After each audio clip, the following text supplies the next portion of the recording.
వాళ్ళని ఎందుకు ఉంచుతారు? వాళ్ళని తీసుకెళ్లి సైనిక స్థావరాల్లో ఉంచుతారు. అంటే ఇది సివిలియన్ టార్గెట్ కాబట్టి దీన్ని మనం కొట్టగలిగినాం. ప్లస్ మనం ఇచ్చినటువంటి హ్యాండ్ అవుట్ కూడా ఏం చెప్పాం మనము, నాన్ మిలిటరీ టార్గెట్ ని కొట్టామని చెప్పాం మనం. కాబట్టి మిలిటరీ టార్గెట్ ని భారతదేశం కొట్టదు అన్నటువంటి ఒక భరోసా వాళ్ళకు ఉన్నది. కాబట్టి మిలిటరీ ఎస్టాబ్లిష్మెంట్ లోనే తీసుకెళ్లి దాచిపెడతారు. మిలిటరీ క్యాంటన్మెంట్ లోనో లేకపోతే మిలిటరీకి సంబంధించినటువంటి ఏదైనా అమ్యునిషన్ ఏరియాస్ ఎక్కడో తీసుకెళ్లి దాచిపెడతారు. ఎందుకంటే అక్కడ కొట్టామంటే కనుక డైరెక్ట్ గా ఇది ఒక న్యూక్లియర్ వార్ దాకా వెళ్లేటువంటి ప్రమాదం ఉంది. కాబట్టి భారతదేశము డైరెక్ట్ గా పాకిస్తాన్ ఆర్మీని కొట్టదు కాబట్టి అక్కడ వీళ్ళని దాచిపెట్టారు. కాబట్టి నెక్స్ట్ ఎస్కలేషన్ పాకిస్తాన్ ఇప్పుడు మన మీద కనుక వాళ్ళు ఏదైనా రిటాలియేట్ చేసి మన సివిలియన్స్ కానీ మన సైన్యానికి సంబంధించిన ఎయిర్ ఫోర్స్ కి సంబంధించినటువంటి ప్రాంతాల్లో వెళ్ళి కనుక బాంబులు వేస్తే ఇప్పుడు మనం మసూద్ అజర్ తర్వాత హఫీజ్ సయీద్ ఉన్నటువంటి పాకిస్తాన్ స్థావరం మీద మనం కొట్టచ్చు. అప్పుడు ప్రస్తుతానికి కొట్టలేదు మనం. కాబట్టి నా అంచనా ప్రకారం వీళ్ళు చావలేదు, వీళ్ళని సురక్షితంగా ఎక్కడో దాచిపెట్టారు వాళ్ళు. కానీ వాళ్ళ స్థావరాలు ఏవైతే ఉన్నాయో దాన్ని కొట్టడం కూడా సైకలాజికల్ ఇంపాక్ట్ అది. అంటే మిమ్మల్ని ఎక్కడైనా మేము కొట్టగలము అని చెప్పేటువంటి సూచన. మనం వాళ్ళ అక్కడే మనం కొట్టగలగాలేంది, రేపటి రోజు మనం వాళ్ళ సైన్యాన్ని కూడా కొట్టచ్చు మనం. ఎందుకంటే వాళ్ళ ఎయిర్ డిఫెన్సెస్ అన్ని ఫెయిల్ అయ్యాయని వాళ్ళు చూపిస్తున్నాం మనం.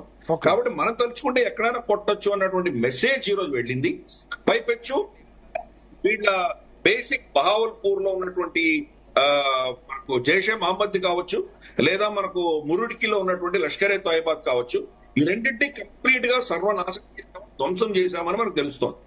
కాబట్టి మనం ఈ యొక్క మెసేజ్ చాలా స్పష్టంగా ఇచ్చాం. మీరు ఎక్కడున్నా మేము వెంటాడి కొడతామన్న దాంట్లో స్పష్టంగా మన వెళ్ళినట్టు ఇది మనం అర్థం చేసుకోవాలి.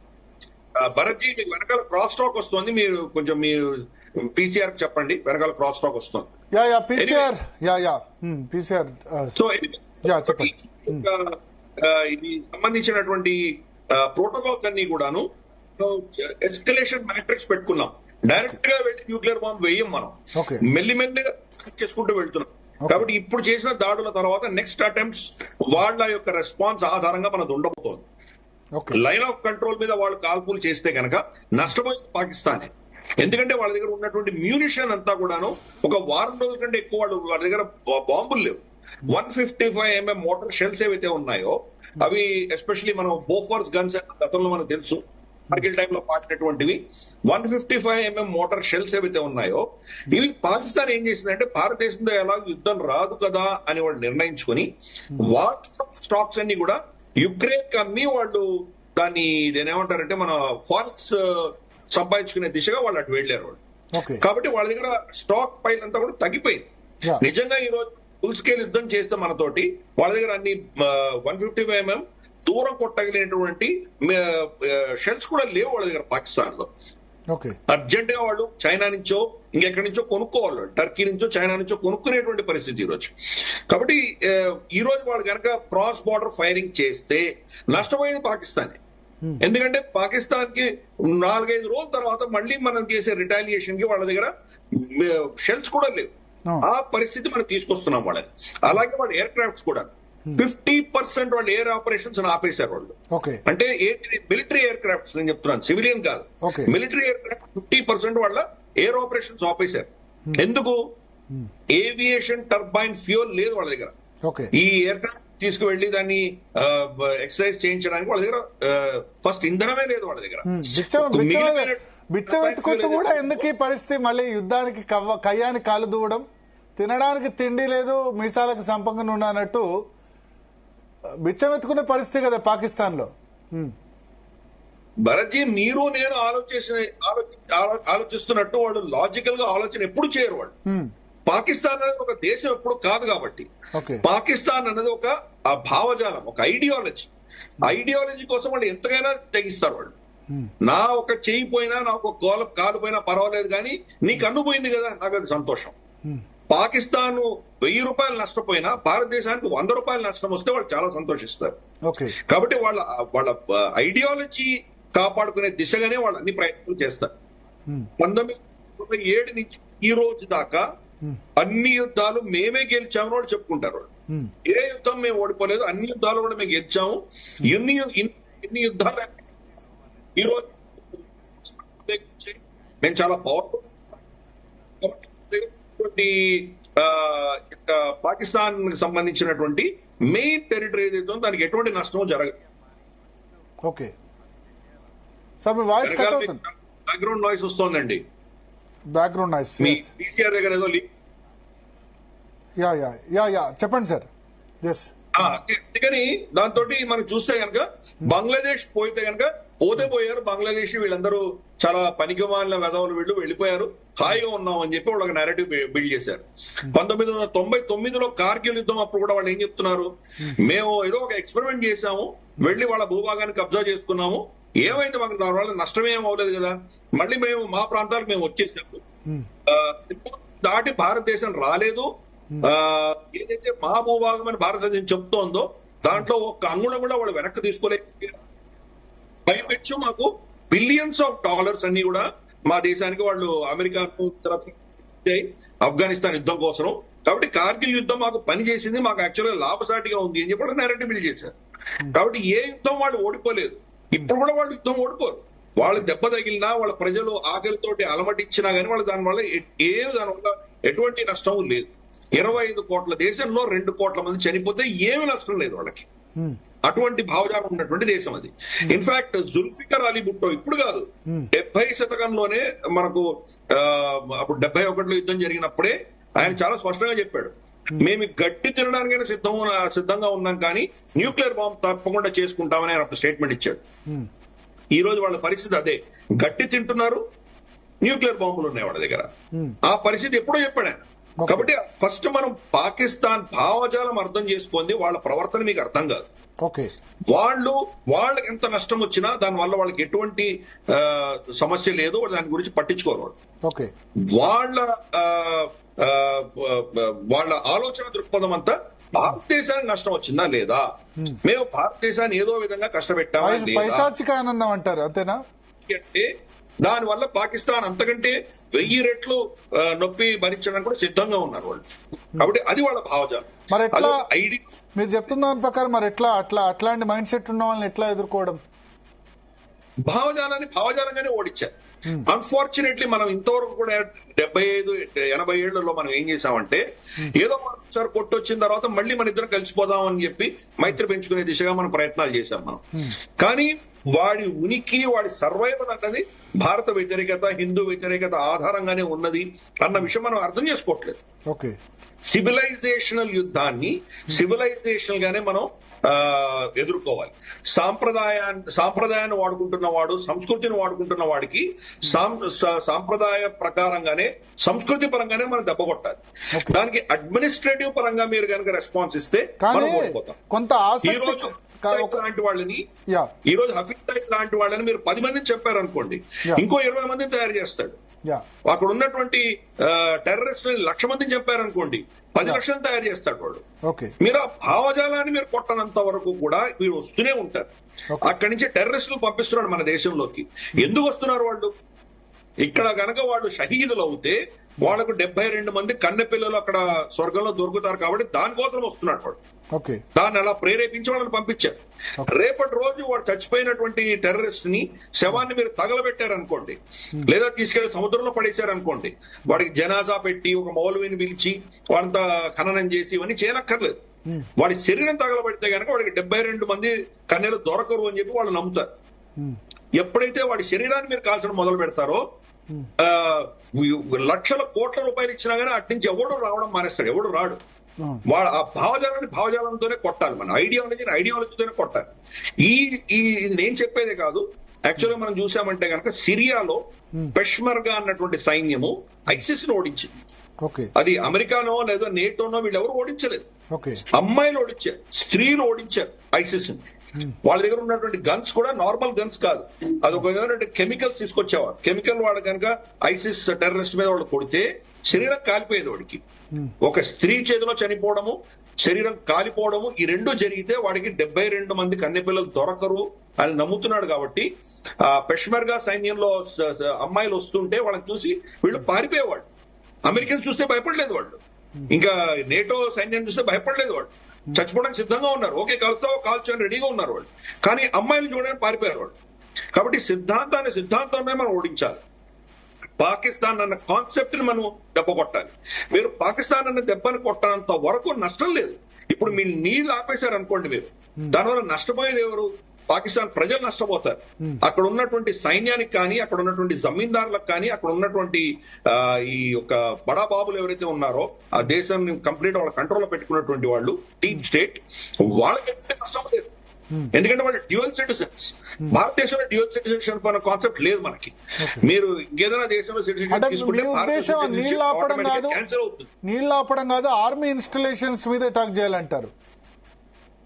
ఆర్మీ ఇన్స్టాలేషన్స్ కాదు, ఆర్మీ యొక్క వ్యక్తుల మీద, వాళ్ళ కుటుంబాల మీద, వాళ్ళ బిజినెస్ ఇంట్రెస్ట్ మీద, వాళ్ళ భావజాల మీద మనం టార్గెట్ చేయాలి. అది చేయనంత వరకు మీరు ఈ పాకిస్తాన్ అన్న సమస్య మనకి ఎప్పుడూ ఉంటుంది. ఇప్పుడు కాదు, ఏదో ఇప్పుడు ఏదో స్ట్రైక్ చేశాం, ఈ స్ట్రైక్ చేసినంత మాత్రం వాడి బిహేవియర్ లో మార్పు వస్తుందని మనం ఎప్పుడు అనుకోకూడదు. వాడికి ప్రతి దేశానికి ఒక నైజం ఉంటుంది. పాకిస్తాన్ యొక్క ఐడెంటిటీ ఏంటి? మనకు ఏదో 10,000 సంస్కృతి ఉన్నది, 10,000 సంవత్సరాల సంస్కృతి ఉన్నది, మనకు ఒక ఐడెంటిటీ ఉంది. పాకిస్తాన్ ఐడెంటిటీ ఏంటి? ఏకైక ఐడెంటిటీ వాడికి ఏంటంటే మేము భారత్ కాదు, మేము ఇండియా కాదు. ఒక నెగటివ్ ఐడెంటిటీ ఉంది వాడికి, పాజిటివ్ ఐడెంటిటీ లేదు వాడికి. ఎవరు మేము? అరబ్బులమా? వాడి దేశం పేరే అరబ్ భాషది కాదు. అరబ్ భాషలో పి అన్న పదం లేదు. కాబట్టి పాకిస్తాన్ అన్నది అరబ్ భాషలో లేదు ఎక్కడ. మరి పార్సీలమా? పార్సీ అనేది ఒక పెద్ద మహా సంస్కృతి.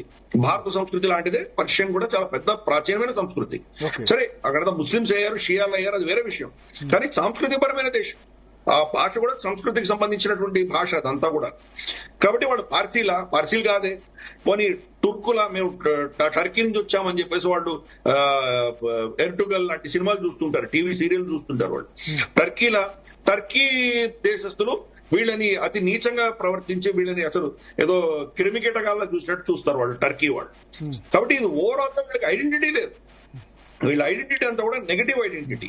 కాబట్టి ఆ నెగటివ్ ఐడెంటిటీ, హిందూ హేట్రెడ్, ఈ రెండు తప్ప ఇంకా వాళ్ళ దేశంలో ఏమీ లేదు. పాకిస్తానీ పంజాబ్ ఒకటే ఉన్నది. మిగతా అందరూ కూడాను వాళ్ళ భోగాల కోసము, వాళ్ళ జీవనం కోసము రక్తం దారపోయవలసినటువంటి దుస్థితి మిగతా ప్రావిన్సెస్ ఉన్నది. బలూచిస్తాన్ కావచ్చు, సింధ్ కావచ్చు, ఖైబర్ పఖ్తూన్ఖ్వా కావచ్చు, లేదా భారత భూభాగం వాడి అధీనంలో ఉన్నటువంటి పిఓజేకే. నేను మళ్ళీ రిపీటెడ్ గా చెప్తున్నాను, పిఓకే అని మన వాళ్ళు తప్పుగా చెప్తున్నారు. పిఓకే అని పదం వాడకూడదు, మనం పిఓజేకే అని వాడాలి. పాకిస్తాన్ ఆక్యుపైడ్ జమ్మూ కాశ్మీర్, పాకిస్తాన్ కావచ్చు. ఇక్కడి నుంచి వాళ్ళు వనరులన్నీ కూడా రక్తం పీల్చినట్టు పీల్చుతోంది పాకిస్తానీ పంజాబ్. దాని మీద దాడి చేయాలి మనం. ఈ యొక్క కాన్సెప్ట్ ఆఫ్ పాకిస్తాన్ మీద మనం దాడి చేస్తే గానీ పాకిస్తాన్ కంట్రోల్ చేయలేము. మీరు ఎన్ని యుద్ధాలు చేసినా వాడే గెలుస్తాడు. కాన్సెప్చువల్ గా, ఐడియాలజికల్ గా వాడే గెలుస్తూ పోతుంటాడు. కాబట్టి వాడిని ఓడించాలి అంటే కనుక మనకు గతి లేని పరిస్థితుల్లో మనం ఆ కాన్సెప్ట్ ఆఫ్ పాకిస్తాన్ టార్గెట్ చేయాలి, పాకిస్తానీ సైన్యాన్ని టార్గెట్ చేయాలి. వాళ్ళ కుటుంబం ఈ రోజు కేఎఫ్సీకో ఇంకేదైనా మెక్డొనాల్డ్స్ కో రాత్రి సాయంత్రం వెళ్లాలంటే భయపడే పరిస్థితి వాడికి రావాలి. వాడు ఆ దేశంలో ఉండడానికి వాడికి కార్డు వణకాలి. అటువంటి పరిస్థితి తెచ్చిన రోజే మీరు వాడిని కంట్రోల్ చేయగలరు. ఇంతమంది టెర్రరిస్టులు మీరు ఒక 1000 మందిని చెప్పినా, 1,00,000 మందిని చెప్పినా వాడికి ఏమి నష్టం ఉండదు. వాడు దాని గురించి చీమ కొట్టినట్టు కూడా ఉండదు వాడికి. పైపెచ్చు బిలియన్స్ ఆఫ్ డాలర్స్ వస్తాయి వాడికి. అమెరికా, యూరోప్, ఈ దేశాలు, గల్ఫ్ దేశాలు అన్ని వాడికి ఇప్పుడు పైసలు ఇస్తారు. చైనా పైసలు ఇచ్చి, నాయనా నువ్వు యుద్ధం చేయకు, నీ దగ్గర న్యూక్లియర్ బాంబులు ఉన్నాయి, ఇక నీకు పైసలు కావాలి కదా, ఇస్తాం, ఇగో తీసుకో, యుద్ధం ఆపే అని చెప్పి వాడిని పైసలు ఇచ్చి వాడిని ఆపేస్తారు. ఇది క్లాసిక్ ఏంటంటే, మనకు ఇక్కడ మన నుదుటి మీద మనం గన్ను పెట్టుకొని నువ్వు నాకు పైసలు ఇవ్వకపోతే నేను కాల్చుకుని చచ్చిపోతానని బెదిరించే టైప్ దేశం అది. కాబట్టి ఆ దేశంతో మీరు నార్మల్ మీరు నేను మాట్లాడుతున్నటువంటి లాజిక్ ఎక్స్పెక్ట్ చేయడమే తప్పు. వాళ్ళ భావజాలం అంతా కూడా భారతదేశం నష్టపోయిందా లేదా, భారతదేశాన్ని మేము ఏదో విధంగా ఇబ్బంది పెట్టామా లేదా, అది పెడితే వాడికి ఒక సంతోషం వస్తుంది. కాబట్టి ఒక సాడిస్ట్ దేశం అది, ఒక అతి నీచమైన దేశం. వాళ్ళకి నష్టం వచ్చినా దానివల్ల వాడికి ఎటువంటి నష్టమో లేదు, వాడు దాని గురించి పట్టించుకోడు, స్పందన ఉండదు వాడికి. వాళ్ళ ఆర్మీ చీఫ్స్ అందరూ కూడా, మాజీ ఆర్మీ అధికారులు అందరూ కూడా ఎవరు కూడా పాకిస్తాన్ లో లేరు. వాళ్ళందరూ కెనడా, న్యూజిలాండ్, యూకే, ఎక్కడెక్కడో పోయి అద్భుతమైనటువంటి పెలేషియల్ బంగ్లాస్ కొనుక్కున్నారు వాళ్ళు. న్యూజిలాండ్, ఆస్ట్రేలియా దగ్గర కొన్ని ఐలాండ్స్ కొనుక్కున్నారు వాళ్ళు. కాబట్టి వాళ్ళ విలాసమైనటువంటి జీవితంలో పాకిస్తాన్ లో ఉన్నటువంటి ధనాన్ని వాళ్ళు తీసుకొని వెళ్ళిపోవడానికి మాత్రమే వాళ్ళు ఫోకస్ చేస్తారు. పాకిస్తాన్ అంటే వాళ్ళకి పట్టదు, అది ఓన్లీ వాళ్ళ విలాసాల కోసం వాడుకోవడానికి మాత్రమే కావాలి. భారతదేశం మీద హేట్రెడ్ తీసేస్తే పాకిస్తాన్ సైన్యానికి అంత పైసలు అక్కర్లేదు. ఆ పైసలు అక్కర్లేకపోతే పాకిస్తాన్ ఆర్మీ కొలాప్స్ అవుతుంది. పాకిస్తాన్ ఆర్మీ కొలాప్స్ అవుతే పాకిస్తాన్ కూడా ఉండదు. అందుకని భారతదేశం పట్ల వాళ్ళకు వ్యతిరేకత ఉంటేనే పాకిస్తాన్ సైన్యం గెలుస్తుంది. వాళ్ళకు భారతదేశంతో అప్పుడప్పుడు ఇటువంటి యుద్ధం అన్నటువంటి బెదిరింపులు లేకపోతే పాకిస్తాన్ ఉండదు. అందుకోసం వాళ్ళు చేస్తూనే ఉంటారు వాళ్ళు. అందుకనే మనం వాళ్ళతో యుద్ధం చేయట్లేదు. ఇప్పుడు కూడా నేను మళ్ళీ రిపీటెడ్ గా చెప్తున్నాను, ఈ రోజు దాడులు కూడా యుద్ధం చేయట్లేదు. మనం పాకిస్తాన్ ఆర్మీతో యుద్ధం చేయలేదు, పాకిస్తాన్ దేశంతో యుద్ధం చేయలేదు. టెర్రరిస్టులు మాత్రమే టార్గెట్ చేశాం. దాన్ని ఎస్కలేట్ వాడు చేస్తే దానికి మనం రెస్పాన్స్ ఇస్తాం, కానీ మనం డైరెక్ట్ గా వాడితో యుద్ధం ప్రకటించట్లేదు. అందుకని మన principle no war no peace. మనం యుద్ధం ప్రకటించము, వాడిని శాంతిగా ఉండనివ్వం. ఇటువంటి స్ట్రాటజీ మనం అవలంబిస్తున్నాము. అష్ట దిగ్బంధనం చేస్తున్నాం, అన్ని విధాలా వాడిని టైట్ చేసుకుంటూ వెళ్తున్నాం మనము. కాబట్టి ఇప్పుడు వాడే గతిలేని పరిస్థితిలో మన మీద యుద్ధం ప్రకటించి మన మీద దాడులు చేసేటువంటి పరిస్థితి వచ్చిందంటే ఇంకా ఆఫ్ కోర్స్ ఇంకా మనల్ని ఆపేవాళ్ళు ఎవరు ఉండరు. అన్ని దేశాలు కూడా మన పక్షాన్ని నిలబడతాయి. కొద్ది రోజులే సమయం ఉంటుంది, ఎందుకంటే న్యూక్లియర్ యుద్ధం అవ్వకుండా ఆపేసేటువంటి ప్రయత్నం చేస్తారు. కాబట్టి అంతలోపు మనం ఏ నిర్ణయం తీసుకోవాలో ఆ నిర్ణయం చేసి మనం వాటికి ఎక్కడ నష్టం కలిగించాలో ఆ టార్గెట్స్ అన్ని మనం ఆల్రెడీ ఫిక్స్ చేసి ఉన్నాము. కానీ నేను ఇందాక చెప్పినట్టు వాడికి దెబ్బ తగిలినా ఒక 10 ఏళ్ల తర్వాత మళ్ళీ లేచి నిలబడేటువంటి పరిస్థితి వాడికి ఉంటుంది. ఎందుకంటే వాడి ప్రజలు వాడికి అక్కర్లేదు. వాడి టార్గెట్ అంతా భారతీయులు, హిందువులు సఫర్ అయ్యారంటే వాడు సంతోషిస్తాడు. ఓకే, కాబట్టి ఆపరేషన్ సింధూర్ అని పేరు పెట్టడం వెనుక బొట్టు పెట్టిన వాళ్ళని గాలి చంపారు కదా, అందుకనే పెట్టారా ఆపరేషన్ సింధూర్? బొట్టు పెట్టుకున్న వాళ్ళని చూసి మరి కాల్ చంపినందుకే పేరు పెట్టారనుకోవచ్చా? మా స్త్రీలకు నువ్వు నుదుటి బొట్టు చెరిపేసినందుకు దాని యొక్క శిక్ష నీకు వేస్తున్నాము అని దానికి సింధూర్ అని పేరు పెట్టాము. మనం దాని పేరు పెట్టిందే అది, హిందూ పేరు పెట్టాము. అదేదో మనం ఇంకేదో ఆపరేషన్ శాంతి అనో ఇటు లేదా ఆపరేషన్ ఇంకేదో పేరు పెట్టలేదు దానికి. హిందూ పేరే, సింధు పేరు పెట్టాము, సింధూరం పేరు పెట్టాము, స్త్రీల వాడుకునేటువంటి సింధూరం పేరు పెట్టాము. మనం నువ్వు ఎవరికి అన్యాయం చేసావో వాళ్ళకి న్యాయం కలిగించే దిశగా మేము చేస్తున్నాము అని చాలా స్పష్టంగా మెసేజ్ ఇచ్చాం మనం. కాబట్టి ఇది ఒక సాంస్కృతికమైన ఒక ఏమంటారంటే ఒక ఐడియాలజికల్ వార్ఫేర్ కూడా దీంట్లో మనం అబ్జర్వ్ చేయాలి. ఎస్కలేషన్ మ్యాట్రిక్స్ వాడికి వదిలేసాం మనం. నెక్స్ట్ లెవెల్ ఎక్కడికి తీసుకువెళ్తాడో వాడే నిర్ణయించుకుంటాడు, మనం దాన్ని జోక్యం చేసుకోవట్లేదు. ఈ రోజు అటాక్ చేసి మనం ఊరుకుంటాం. వాడు ఎస్కలేట్ చేసి కనుక మన మీద మిలిటరీ టార్గెట్స్ వాడు కొట్టాడంటే మనం కూడా వాడి మిలిటరీ టార్గెట్స్ కొడతాం. సో ఈ ఆల్రెడీ మనకు అమెరికా నుంచి స్టేట్మెంట్ వచ్చింది, మీరు కూడా అక్కడ ఐ థింక్ డిస్ప్లే చేస్తున్నట్టున్నారు. అమెరికా చాలా స్పష్టంగా చెప్పింది, ఇంకా మీరు ఎదురు దాడి చేయకండి అని పాకిస్తాన్ చెప్తోంది. మరి అది వింటుందా పాకిస్తాన్? వినకుండా వాళ్ళు ఏదో దాడి చేసే ప్రయత్నం చేస్తారా? చేస్తే ఎక్కడ చేస్తారు? అఫ్ కోర్స్ భారతదేశం దాన్ని ప్రతిఘటించే ప్రయత్నం మనం చేస్తాము. ఒకవేళ మనకంటూ నష్టం జరిగితే మన ప్రతిక్రియ ఎలా ఉంటుందో చాలా తీవ్రంగా ఉంటుంది. ప్రతిదానికి సిద్ధంగా ఉన్నాం. గతంలో బాలకోట్ లో మనం స్ట్రైక్ చేసిన తర్వాత మనకు రిటాలియేట్ చేద్దాం, వాళ్ళు నెక్స్ట్ డే మరుసటి రోజు వాళ్ళు మన మీద దాడి చేసినప్పుడు మా అభినందన్ వర్ధమాన్ దొరికిపోయారు.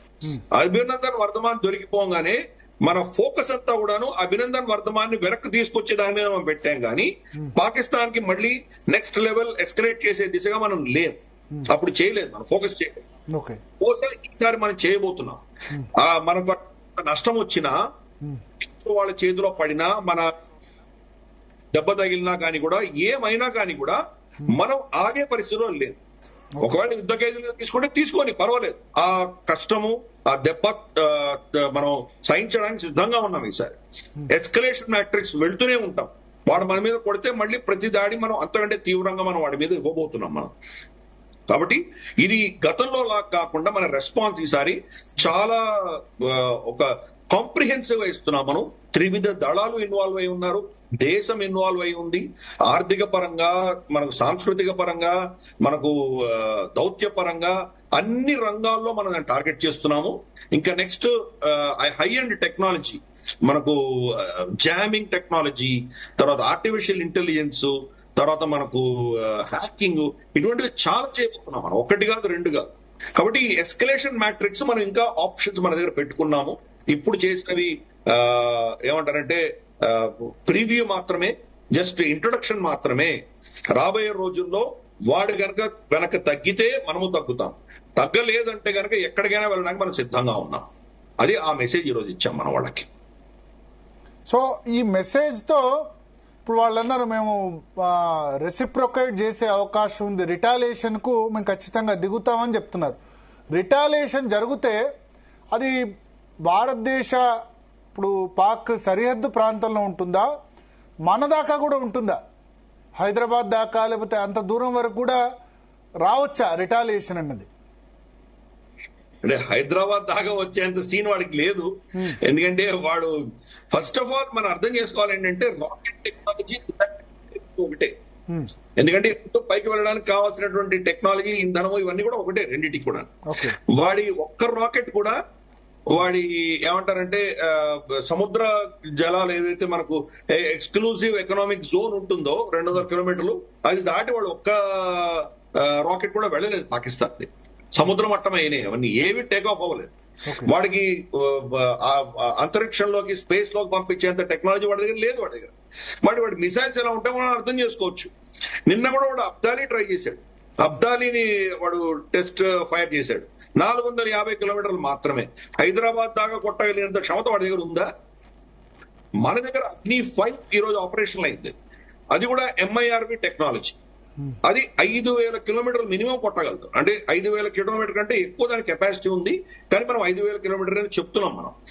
మనం హైదరాబాద్ నుంచి కొట్టామంటే కనుక అది MIRV అంటే మల్టిపుల్ ఇండిపెండెంట్ రీఎంట్రీ వెహికల్స్ అని అంటాం. దాన్ని ఒక 10 టార్గెట్స్ మనం కొట్టచ్చు. ఒక మిసైల్, ఒక అగ్ని-5 మనం ఫైర్ చేసామంటే, మన హైదరాబాద్ నుంచి ఫైర్ చేసామంటే 10 సిటీస్ ని వాడిని కంప్లీట్ గా ధ్వంసం చేయొచ్చు మనం న్యూక్లియర్ అటాక్ తోటి. ఆ క్షమత మన దగ్గర ఉంది, వాడి దగ్గర లేదు.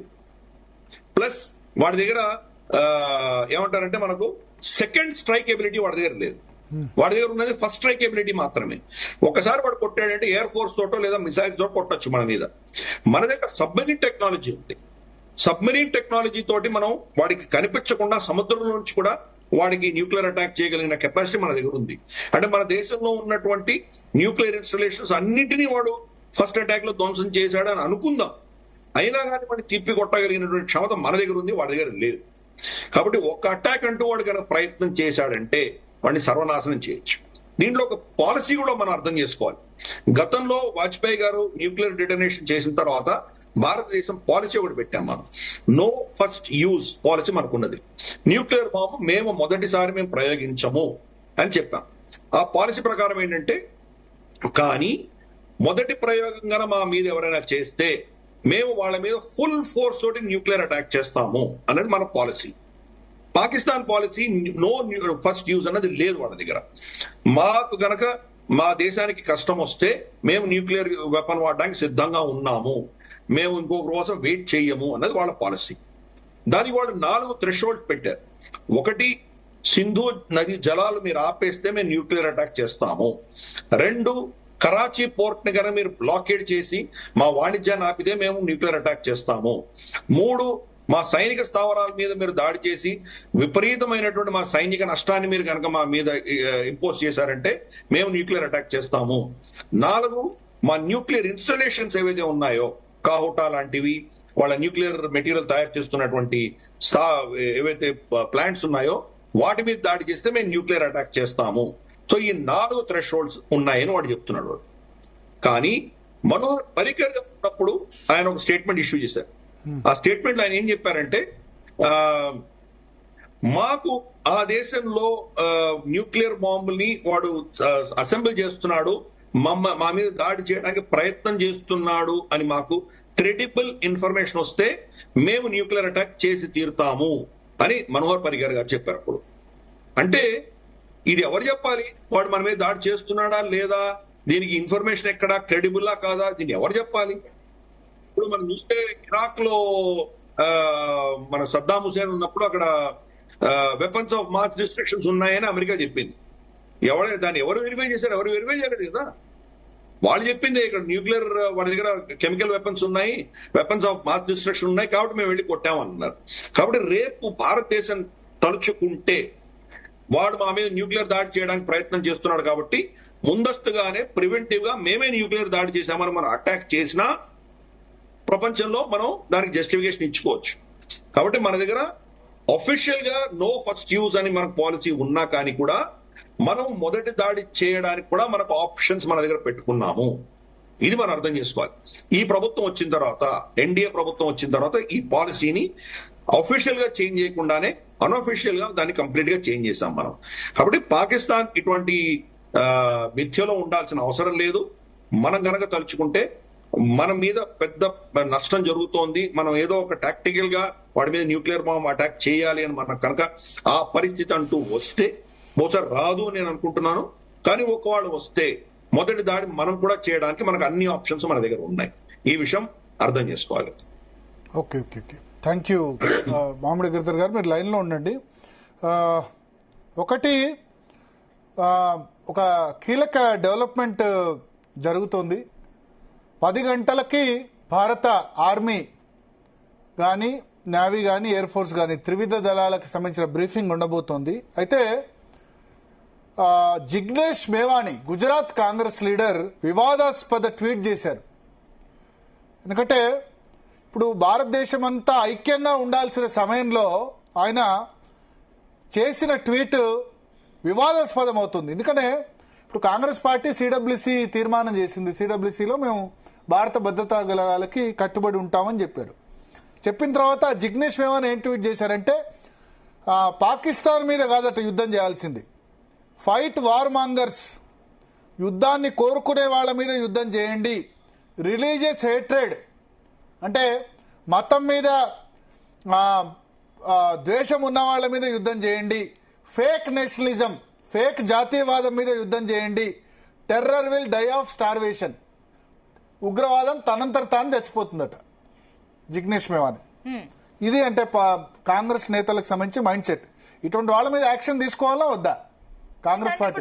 ఒకవైపు రాహుల్ గాంధీ ఏమో ప్రౌడ్ ఆఫ్ ఫార్వర్డ్ ఫోర్సెస్ అని ట్వీట్ చేస్తారు, జిగ్నేష్ మేవాన్ ఏమో ఇది సమయమా, ఓ 10 రోజుల తర్వాత నీకు అంత యుద్ధం వద్దనుకుంటే 10 రోజుల తర్వాత పెడితే ఏమవుతుంది?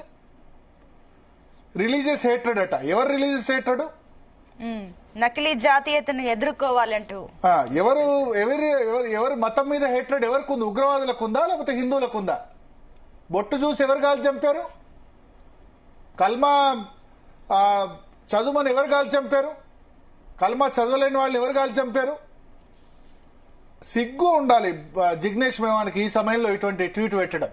ఇటువంటి వాళ్ళందరినీ కాంగ్రెస్ పార్టీలో చేర్చుకొని కాంగ్రెస్ పార్టీ ఇజ్జత్ తీస్తున్నారు. అందుకనే కాంగ్రెస్ పార్టీ అంటే ఇప్పుడు నిజానికి ఇందిరాగాంధీ, రాజీవ్ గాంధీ ఇద్దరు కూడా ఉగ్రవాద దాడుల్లో ప్రాణాలు కోల్పోయారు. ఇద్దరు కూడా వాళ్ళ బలిదానం అంతా కూడా ఉగ్రవాదుల గురించే బలిదానం. 1971 వార్ ఫైట్ చేసింది ఇందిరాగాంధీ, బంగ్లాదేశ్ మీద గెలిపించింది ఇందిరాగాంధీ.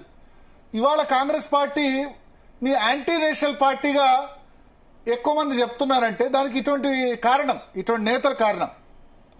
బహుశా రాజీవ్ గాంధీ చనిపోయిన తర్వాత చాలా మార్పులు వచ్చాయేమో. పార్టీ మొత్తాన్ని అనట్లేదు, ఇటువంటి వాళ్ళు యాక్షన్ తీసుకోవాలి కదా ఇటువంటి వాటి మీద.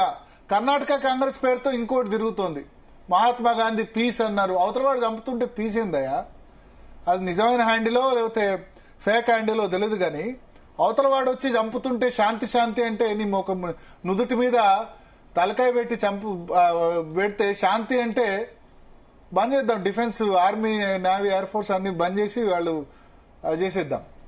ఈ సమయమేనా అంటే జిగ్నేష్ మేవాని ఇటువంటి ట్వీట్ చేయడం సమయమేనా? ఇది పాకిస్తాన్ టీవీలు దీన్ని ప్రముఖంగా ప్రసారం చేస్తాయి. భారతదేశంలోనే వ్యతిరేకత వస్తుంది దీని మీద అని చెప్పి వాళ్ళు వేస్తారు. ఆల్రెడీ ఒక సిద్ధరామయ్య స్టేట్మెంట్ ఇస్తేనే దాన్ని పాకిస్తాన్ మీడియా ప్రముఖంగా ప్రసారం చేసింది. మొత్తం సిద్ధరామయ్య కర్ణాటక ముఖ్యమంత్రి ఈ విధంగా పాకిస్తాన్ కు సపోర్ట్ గా మాట్లాడారంటూ అక్కడ టీవీ ఛానల్స్ టెలికాస్ట్ చేశాయి. ఇప్పుడు జిగ్నేష్ మేవాని ట్వీట్ కూడా ఇదే ఉంది. ఇది ఫైట్ వార్ మాంగర్స్. యుద్ధం ఎవరు కోరుకున్నారు? ఫస్ట్ ఎవరు ఉగ్రవాద దాడి చేసింది? రిలీజియస్ హేట్రెడ్ అట. ఎక్కడ వచ్చింది రిలీజియస్ హేట్రెడ్ అన్నది? ఎవరిది? ఈ జిగ్నేష్ మేవాని దాని దాడిని ఖండించాడో లేదో, పహల్గామ్ దాడిని. సో పహల్గాం దాడిని జిగ్నేష్ మేవాని ఖండించాడో లేదు నాకైతే డౌట్. ఇటువంటి వాళ్ళు ఒక్కళ్ళు ఉన్నా సరే 100 కోట్ల 130 కోట్ల మందిలో ఇటువంటి వాళ్ళు ఒక్కళ్ళు ఉన్నా సరే అంతే.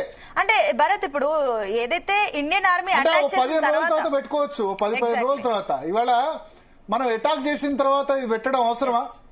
అంటే ఇప్పుడు ఈ అటాక్ చేసిన వెంటనే వీళ్ళు ఈ రకంగా రియాక్ట్ అవుతుంటే కాంగ్రెస్ నేతలు కానివ్వండి, ఇంకా కొంతమంది కానివ్వండి, పరోక్షంగా పాకిస్తాన్ కి మద్దతు పలుకుతున్నారని అనుకోవచ్చా? అంటే ఇప్పుడు Rahul Gandhi, Sonia Gandhi proud of armed Indian arm forces అని ట్వీట్ చేశారు. వాళ్ళ అధినేతలు చాలా కరెక్ట్ గా రెస్పాండ్ అయ్యారు. ఇప్పుడు ఈ నేతలు గుజరాత్ లో జిగ్నేష్ మేవాని ఎమ్మెల్యే, అతను ఈ పటేల్ రిజర్వేషన్ మూవ్మెంట్ తర్వాత అతను ఎమర్జ్ అయ్యారు. కాంగ్రెస్ పార్టీకి యంగ్ ఫేస్ అది అని చెప్తున్నారు. ఇటువంటి వాళ్ళందరినీ పార్టీలు చేర్చుకొని ఇటువంటి ఇప్పుడు మేము సిడబ్ల్యూసీ తీర్మానానికి వ్యతిరేకంగా ఎవరు పోస్టులు పెట్టినా ఎవరు అది చేసినా మాట్లాడినా చర్యలు తీసుకుంటామన్నారు. రాబర్ట్ వాద్రా మాట్లాడాడు, ఇది హిందూ నేషనలిజం వల్ల జరుగుతుందట దాడి, హిందువులు చంపితే హిందూ నేషనలిజం వల్ల జరుగుతుందని దాడి అని రాబర్ట్ వాద్రా అంటాడు. ఆయన మీద చర్యలు ఎక్కడివి. ఇక్కడ ఇప్పుడు ఈ జిగ్నేష్ మేవాని మీద మరి ఏ చర్య తీసుకుంటారో చూడాలి. దీనికి కూడా మళ్ళీ ఏమన్నా కులం కార్డు వాడతారా అన్నది చూడాలి. జిగ్నేష్ మేవాని ఒకవేళ ఇప్పుడు మీరు అన్నట్లు ఒకవేళ వీళ్ళపైన యాక్షన్ తీసుకోకపోతే కాంగ్రెస్ సిడబ్ల్యూసీ కాంగ్రెస్ యాంటీ అవుతుంది. ఒకటి గుర్తు పెట్టుకోండి, కాంగ్రెస్ పార్టీ నేను చెప్పాను, ఇందిరాగాంధీ, రాజీవ్ గాంధీ దేశం కోసం బలిదానాలు చేశారు. ఉగ్రవాద దాడిలో వాళ్ళు స్వయంగా చనిపోయారు. కానీ ఇప్పుడు ఇంత ఆ విధంగా చేసినా సరే ఇప్పుడు కాంగ్రెస్ ను యాంటీ నేషనల్ పార్టీ అని అనేందుకు స్కోప్ ఎందుకు వస్తుంది? యాంటీ నేషనల్ పార్టీ అని నేను అనట్లేదు, కానీ 30-40% మంది కాంగ్రెస్ అంటేనే మీరు చూడండి వాట్సాప్ లో వాటిలో మెసేజ్లు యాంటీ నేషనల్ పార్టీ, దేశాన్ని వ్యతిరేకం అనే విధంగా స్కోప్ వాళ్ళు తీసుకొస్తున్నారు కదా, ప్రజలు పెడుతున్నారు కమెంట్లు anti national party Congress. Congress పార్టీని తిట్టే విధంగా ఎందుకు స్కోప్ కల్పిస్తారు? ఇది పెట్టాల్సిన సమయమా? ఈ విధంగా మాట్లాడాల్సిన సమయమా జిగ్నేష్ మేవాని? ఇప్పుడు షేమ్ ఆన్ కాంగ్రెస్ వంటి హ్యాష్ ట్యాగ్లు కూడా ఇప్పుడు ట్రెండ్ అవుతున్నాయి సోషల్ మీడియాలో.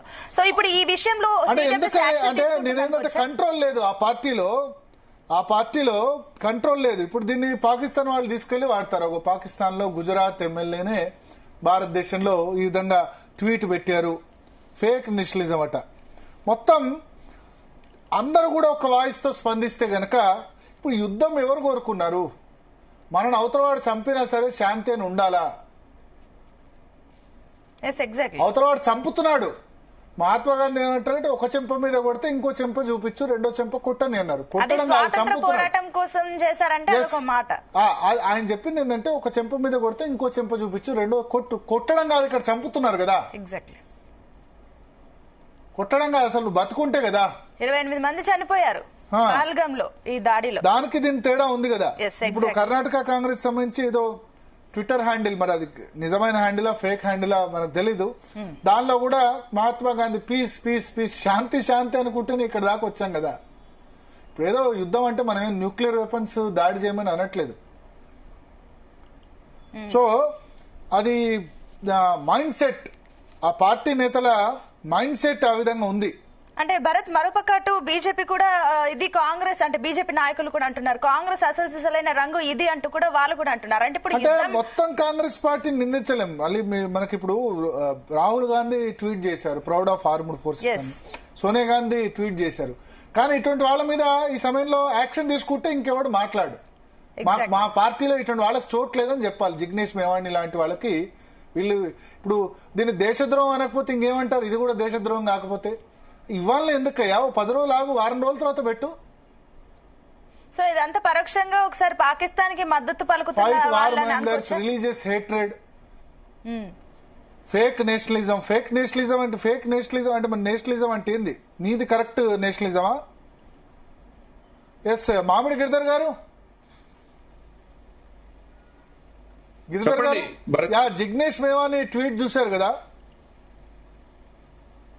అవునండి, అదే వింటున్నాను, నేను చెప్తున్నారు వింటున్నాను నేను.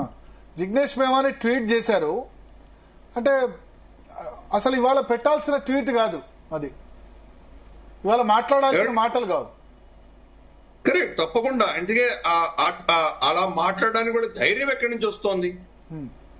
అటువంటి ట్వీట్స్ చేస్తున్న వాళ్ళ మీద ఎటువంటి చర్యలు లేకపోవడం పక్కన పెడితే వాళ్లకు పెద్ద పెద్ద పీట వేయడము, వాళ్ళకి చాలా గౌరవమైనటువంటి పొజిషన్స్ ఇవ్వడము ఇవన్నీ చేస్తుందంటే ఆ పార్టీ భావజాలం ఎటువంటిది? నిన్న వాళ్ళ పార్టీ ప్రెసిడెంట్ మల్లికార్జున్ ఖర్గే గారే ఈ యొక్క దాడి జరిగేదానికి 3 రోజుల ముందర మోదీ గారికి ఇన్ఫర్మేషన్ ఉంది అని నాకు తెలిసింది, ఆయన సామాన్య పౌరులని ఈ టెర్రరిజం మొహాన పడేసి ఆయన వెళ్ళిపోయారు, తప్పించుకున్నారు అని చెప్పి స్టేట్మెంట్ ఇవ్వడం, దాన్ని ఏమని చెప్పాలి మనం? దాన్ని ఏమైనా అభివర్ణించాలి? ఏ కోణంలో చూసినా దేశ ద్రోహపు స్టేట్మెంట్ కిందనే దాన్ని పరిగణించాలి.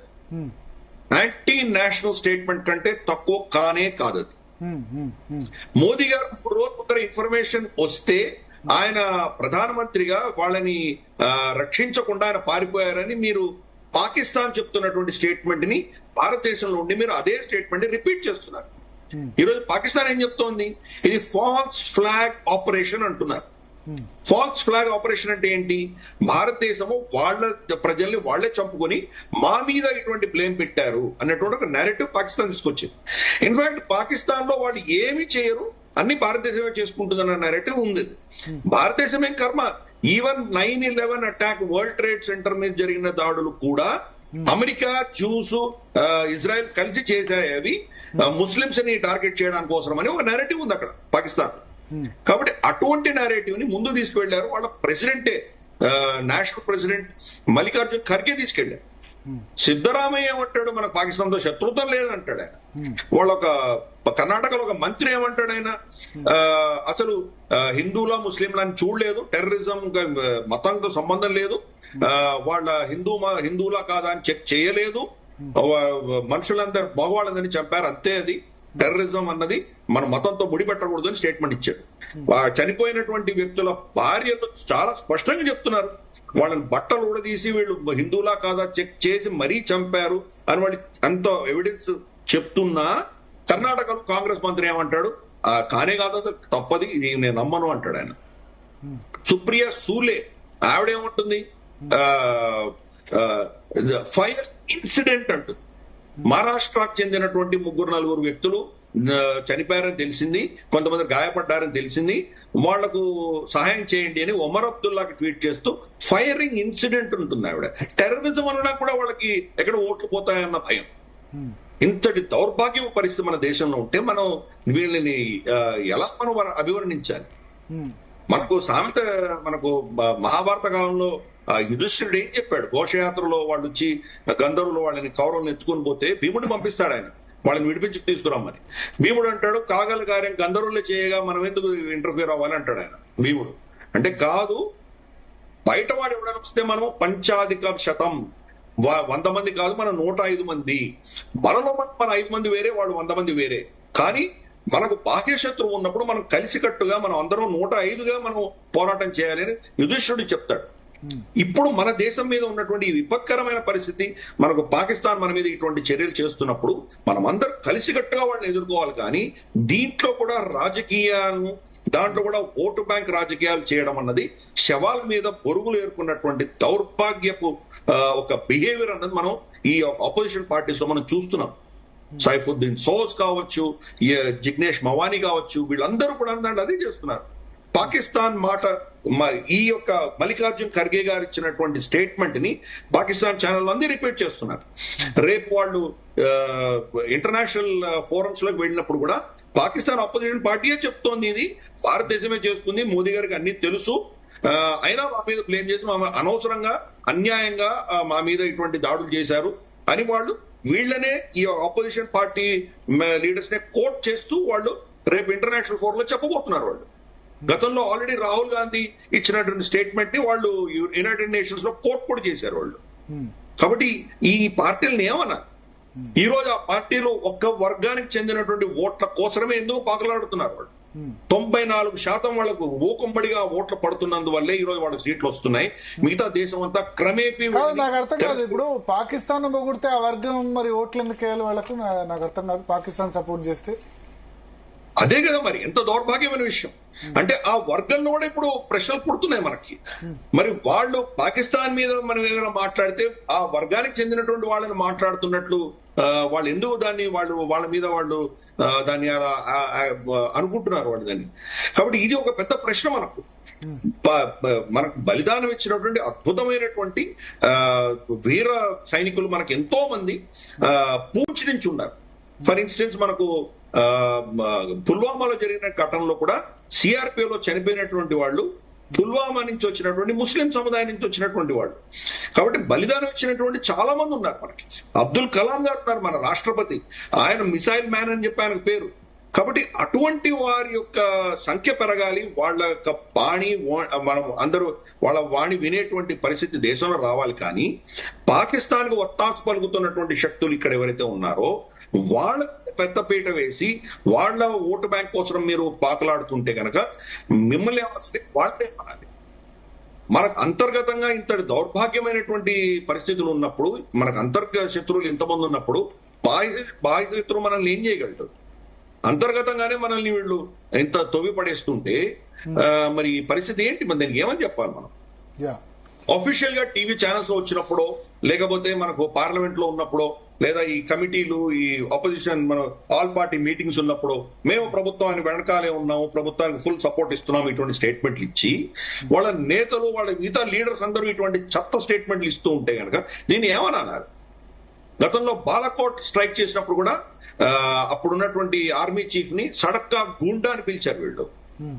మాకు ఎవిడెన్స్ చూపించమని చెప్పారు వాళ్ళు. ఏంటంటే మాట్లాడారు. ఇప్పుడు కూడా మోదీ గారికి వ్యతిరేకంగా నిలబడ్డటువంటి కాంగ్రెస్ లీడర్ అజయ్ రాయ్, మనకు వారణాసిలో నిలబడినటువంటి లీడర్, ఆయన నిన్న రఫాయల్ బొమ్మ, ఒకటి చిన్న బొమ్మ తీసుకొచ్చి దానికి నిమ్మకాయను మిరపకాయలు కట్టి తుప్పు పడుతోంది, మీరు ఈ పూజలు చేస్తున్నారు కానీ ఎంతకంటే ఏం చేయట్లేదు, మీరు ఎందుకు ఇదాగా దాడులు చేయట్లేదు అని చెప్తున్నాడు ఆయన. మోదీ గారు త్రివిధ దళాలకి ఫుల్ ఫ్రీ హ్యాండ్ ఇచ్చారా లేదా? నిర్ణయం వాళ్ళ చేతిలో ఉంది కదా. అంటే వీళ్ళు మోదీ గారిని తిడుతున్నట్లు వీళ్ళు బిల్డప్ ఇస్తున్నారు, కానీ వీళ్ళు తిట్టే సైన్యాన్ని తిడుతున్నారు, మన సైనికులను తిడుతున్నారు, మన ఆర్మ్డ్ ఫోర్సెస్ తిడుతున్నారు. అన్ఫార్చునేట్లీ మరి కాంగ్రెస్ చూడాలి, గిరిధర్ గారు, కాంగ్రెస్ పార్టీ చూడాలి వాళ్ళ మీద, అతని మీద యాక్షన్ తీసుకుంటుందో లేదో. ఇదైతే సమయం సందర్భం కాదు. ఓ 10 రోజుల తర్వాత శాంతి అన్నా పర్లేదు కానీ తీసుకోవాలి. మన భద్రతా బలగాల మొరాలిటీ దెబ్బతీస్తున్నట్టు కదా జిగ్నేష్ మెవానీ. జిగ్నేష్ మెవానీ చాలా చిన్నవాడండి. వాళ్ళ నేషనల్ ప్రెసిడెంట్ ఇచ్చిన స్టేట్మెంట్ యాంటీ నేషనల్ స్టేట్మెంట్ అంటున్నాను నేను. సరే, అంటే ఇంటెలిజెన్స్ సమాచారం అది అనుకోవచ్చు కానీ ఫేక్ నేషనలిజం అని ఎట్లా మాట్లాడతారు? అందుకే ఒక మీకు టాప్ లీడర్షిప్ లో మీకు ఇబ్బందులు ఉన్నప్పుడు కిందగా వచ్చే నేతలందరూ కూడా అదే లాంగ్వేజ్ లో, అదే ధోరణిలో వాళ్ళు కూడా మాట్లాడతారు కదా. మీ ప్రాబ్లం పైన ఉన్నది. అంటే ఇవాళ Rahul Gandhi we are proud of Indian armed forces అని ట్వీట్ చేశారు. ట్వీట్ చేసి మళ్ళీ అదే రాహుల్ గాంధీ హమారీ సేన పిఎల్ఏనే హమారీ సేనకు పీట్ రహీ హే అన్నాడు గతంలో.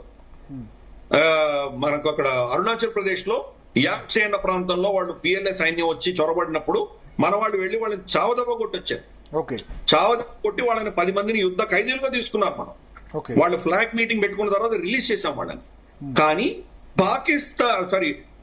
భారత వ్యతిరేకంగా, భారత సైన్యానికి వ్యతిరేకంగా చైనాకు మద్దతుగా అప్పుడు రాహుల్ గాంధీ స్టేట్మెంట్ ఇచ్చాడు. ఏమని? హమారీ సేనకు పీట్ రహే హే అన్నాడు. వాళ్ళు మనల్ని కొడుతున్నారని చెప్పాడు. యాక్చువల్ గా అక్కడ జరిగింది ఉల్టా. మనం పిఎల్ఏ సైన్యాన్ని విపరీతం కొట్టొచ్చాం. మన రఫైల్స్ కొంటున్నప్పుడు చౌకీదార్ చోర్ హే అని చెప్పి 60,000 crore గోటాలా అని చెప్పి రాద్ధాంతం చేసింది రాహుల్ గాంధీ. కాబట్టి రాహుల్ గాంధీ ఏదో ఒక స్టేట్మెంట్ ఇవ్వగానే మనం సడన్ గా ఏదో మనం చాలా అద్భుతంగా మాట్లాడడం అనుకోవడం చాలా తప్పు. ఈయన చరిత్ర అంతా కూడాను మన సైన్యానికి వ్యతిరేకంగా, దేశానికి వ్యతిరేకంగా మాట్లాడాడు. మీరు చేత కాకపోతే, మీరు సైన్యం సరిహద్దులను కాపాడకపోతే సైన్యాన్ని విత్డ్రా చేయండి, నేను తర్వాత రైతులు వెళ్లి కాపాడుకుంటామని స్టేట్మెంట్ ఇచ్చిన రాహుల్ గాంధీ. కాబట్టి ఏ యాంగిల్లో చూసినా గానీ కూడా రాహుల్ గాంధీ దేశ ద్రోహపు స్టేట్మెంట్స్ ఇచ్చాడు గతంలో. మన దేశ శత్రువులకి సహాయపడేలాగా ఆయన మన శక్తి పెరగకుండా మన దేశాన్ని భద్రతని లీక్ చేసే దిశగానే వాళ్ళు ప్రయత్నం చేశారు. ఈ రోజు దాకా వాళ్ళు చైనీస్ కమ్యూనిస్ట్ పార్టీతో చేసుకున్నటువంటి ఎంఓయూలో ఏం రాశారో బహిర్గతం చేయలేదు వాళ్ళు. కాబట్టి కాంగ్రెస్ యొక్క చరిత్ర అంతా కూడా, అంటే ఇప్పుడున్నటువంటి కాంగ్రెస్, రాహుల్ గాంధీ కాంగ్రెస్, సోనియా గాంధీ కాంగ్రెస్, ఇంతకంటే ముందర కాంగ్రెస్ చాలా డిఫరెంట్ గా ఉండింది. మనకు పివి నరసింహారావు గారి దాకా కూడా చాలా అద్భుతంగా ఉండింది. ఈవెన్ రాజీవ్ గాంధీ సార్ ఒక అఫీషియల్ వెర్షన్ చైనాకి సంబంధించి రియాక్షన్ వచ్చింది. Global Times Chinese mouthpiece Twitter లో పోస్ట్ చేశారు. In response to a media inquiry about the ongoing situation between India and Pakistan, Chinese Foreign Ministry spokesperson said on Wednesday that China finds India's military operation early this morning regrettable. We are concerned about the ongoing situation. India and Pakistan are and will always be each other's neighbors. They are both China's neighbors as well. China opposes all forms of terrorism. We urge both sides to act in the large interest of peace and stability, remain calm, exercise restraint, and refrain from taking actions that may further complicate the situation. ఒకటేందంటే operation India's military operation early morning this morning regrettable అట. రెండోది China opposes all forms of terrorism అని చెప్పారు. మూడోది ఈ మాకు neighbours వాళ్ళిద్దరు కూడా నైబర్స్ కాబట్టి వాళ్ళు శాంతితో సహనంతో ఉండాలని చైనా రియాక్ట్ అయింది. ఇది జస్ట్ రొటీన్ స్టేట్మెంట్ అండి, అంతకు మించి ఏమీ లేదు. వాళ్ళ స్టాండ్ గతంలో ఏదుందో ఇప్పుడు కూడా అదే స్టేట్మెంట్ ఇచ్చారు. దాంట్లో మనం nothing much to read in that. ఒకవేళ దేశానికి వ్యతిరేకంగా వాళ్ళ స్టేట్మెంట్ ఇచ్చి ఉంటే కనుక వాళ్ళు చాలా స్పష్టంగా వి స్టాండ్ విత్ పాకిస్తాన్ అన్న స్టేట్మెంట్ వచ్చి ఉండేది. దాంట్లో పాకిస్తాన్ పట్ల అన్యాయం జరిగింది అన్న స్టేట్మెంట్ వచ్చి ఉండేది. అటువంటిది ఏమీ లేదు. ఆల్ ఫార్మ్స్ ఆఫ్ టెర్రరిజం అది స్టాండర్డ్ స్టేట్మెంట్ వాడది. ఆ స్టాండర్డ్ స్టేట్మెంట్ ఇచ్చినంత మాత్రాన వాళ్ళు నిజంగా దానికి కట్టుబడి ఉన్నారా?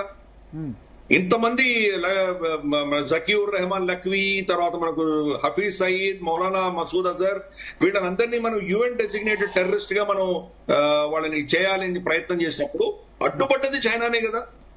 మరి వాళ్ళు ఆల్ ఫార్మ్స్ ఆఫ్ టెర్రరిజాన్ని ఎలా వాళ్ళు ఎదుర్కొన్నట్టు లెక్క? వాళ్ళ దేశంలో ఉన్నటువంటి టిబెట్ వ్యక్తులు కావచ్చు, షింజాంగ్ సంబంధించిన వ్యక్తులు కావచ్చు, వాళ్ళు మాత్రమే టెర్రరిస్టులు. భారతదేశానికి వ్యతిరేకంగా ఉన్న వాళ్ళు ఎవరు టెర్రరిస్టులు కాదు వాళ్ళ లెక్క ప్రకారం. అందుకని చైనా కంటే ఒక హిపోక్రాట్ దేశం ఇంకోటి మనం ఎక్కడ ప్రపంచంలో కనిపించదు. నంబర్ 1 హిపోక్రాట్. చైనా డైరెక్ట్ గా పాకిస్తాన్ కి సపోర్ట్ చేసే అవకాశం ఉంటుందా? సపోర్ట్ చేస్తుందండి, ఎందుకంటే అక్కడ వాళ్ళ కాపాడుకోవాలి కదా.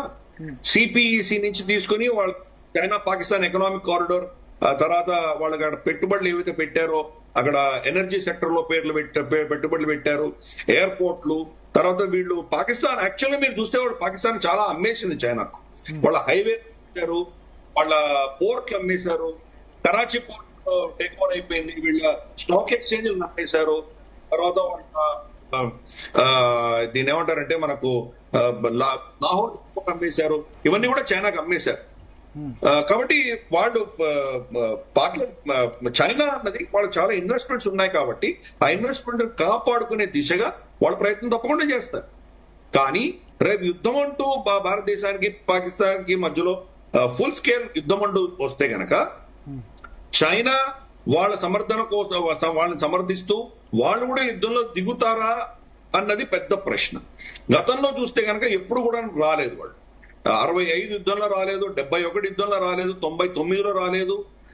ఇన్ఫాక్ట్ 71 యుద్ధంలో మనకు రిచర్డ్ నిక్సన్ చైనాని రిక్వెస్ట్ చేశాడు. ఆయన భారతదేశం ఈస్ట్ పాకిస్తాన్ లో యాక్షన్ తీసుకుంటోంది, మీరు భారతదేశం మీద దాడి చేసి వాళ్ళ మీద ఒత్తిడి తీసుకొస్తే ఈస్ట్ పాకిస్తాన్ బతికిపోతుంది, అది దాని మీద వీళ్ళు అటాక్ జరగదు అని చెప్పి రిక్వెస్ట్ చేశాడు రిచర్డ్ నిక్సన్. అయినా చైనా రాలేదు, బరిలో దిగలేదు. కాబట్టి చైనా ఈ రోజు వాళ్ళకి పెద్ద శత్రువు ఎవరంటే అమెరికా. అమెరికాని ఎదుర్కోవడం కోసం వాళ్ళు చుట్టుపక్కల అందరితో కయ్యాలకు రువ్వి వాళ్ళకి యుద్ధాలు చేసుకుంటూ కూర్చుంటే కనుక వాళ్ళు అమెరికాని ఎదుర్కోలేనటువంటి పరిస్థితి. పైపెచ్చు ఒకవేళ మన మీద వాళ్ళు కనుక ఎటువంటి దాడి చేసినా మనం కంప్లీట్ గా అమెరికా కూటమిలోకి వెళ్ళిపోతాం. మనం గతంలో సోవియట్ కూటమిలో ఉన్నాం కాబట్టే మనం అమెరికా మనల్ని బెదిరించిన రిచర్డ్ నిక్సన్ లాంటి వాళ్ళు మనం 1971లో యుద్ధం మనం గెలవగలిగాం. ఈసారి చైనా పిచ్చి ప్రయత్నాలు చేస్తే పూర్తిగా మనం అమెరికా కూటమిలోకి వెళ్ళిపోయేటువంటి ప్రమాదం ఉంది. కాబట్టి చైనా అటువంటి తప్పిదాలు చేయదు. కానీ పరోక్షంగా సపోర్ట్ చేస్తుంది. వాళ్ళకి ఏదో ఆయుధాలు ఇస్తుంది, ఇంటెలిజెన్స్ ఇస్తుంది, ఎయిర్ క్రాఫ్ట్లు ఇస్తుంది, సబ్మరీన్లు ఇస్తుంది. ఇటువంటివి వస్తు రూపేణా సాయం చేయొచ్చు. శాటిలైట్ ఇమేజరీ ఇవన్నీ ఇవ్వచ్చు వాళ్ళకు. పాకిస్తాన్ కి ఈ రోజు దాకా ఒక్క శాటిలైట్ కూడా లేదు పాకిస్తాన్ కి. కాబట్టి రేపు వాళ్ళు న్యూక్లియర్ అటాక్ చేయాలంటే వాళ్ళకి శాటిలైట్ టెక్నాలజీ కావాలి, నావిగేషన్ కావాలి. అవన్నీ కూడా చైనా ప్రొవైడ్ చేయొచ్చు. కాబట్టి అలాగే 5G టెక్నాలజీ కావచ్చు, జామింగ్ టెక్నాలజీ కావచ్చు, రెడార్ టెక్నాలజీ కావచ్చు, వాళ్ళకి కావాల్సినటువంటి సహాయం చైనా చేయవచ్చు. కానీ డైరెక్ట్ గా వీళ్లను సమర్థిస్తూ వాళ్ళు యుద్ధంలో బరిలో దిగుతారని నేను అనుకోండి. ఓకే ఓకే ఓకే సో మొత్తానికి ఒక బ్రేకింగ్ న్యూస్ అంతోంది. 10 గంటలకు జరగాల్సిన బ్రీఫింగ్ ఇప్పుడు 10:30కు స్టార్ట్ కాబోతుంది. అంటే ఒక హాఫ్ అన్ అవర్ లేట్గా మన